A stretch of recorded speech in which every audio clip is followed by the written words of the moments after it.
Doctor YS Sunitha cyber crime పోలీసులను ఆశ్రయించారు.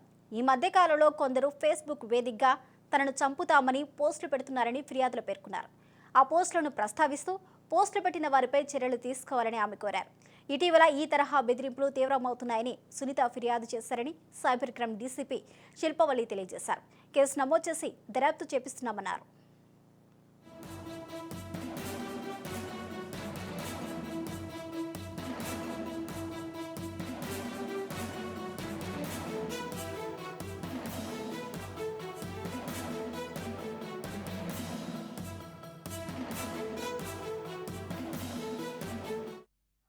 YS Vivekananda Reddy గారు వాళ్ళ అమ్మాయి తనకి ప్రాణహాని ఉందంటూ ఫేస్బుక్లో పెట్టిన కొన్ని పోస్ట్ని కోట్ చేస్తూ కంప్లైంట్ ఇవ్వడం జరిగింది. దీని మీద will take necessary action after the enquiry. Doctor Sunitha గారు వైఎస్ వివేకానంద రెడ్డి గారు వాళ్ళ అమ్మాయి తనకి ప్రాణహాని ఉందంటూ ఫేస్బుక్లో పెట్టిన కొన్ని పోస్ట్ని కోట్ చేస్తూ కంప్లైంట్ ఇవ్వడం జరిగింది. దీని మీద will take necessary action after the enquiry. Doctor Sunitha గారు వైఎస్ వివేకానంద రెడ్డి గారు వాళ్ళ అమ్మాయి తనకి ప్రాణహాని ఉందంటూ ఫేస్బుక్లో పెట్టిన కొన్ని పోస్ట్ని కోట్ చేస్తూ కంప్లైంట్ ఇవ్వడం జరిగింది. దీని మీద విల్ టేక్ నెసరీ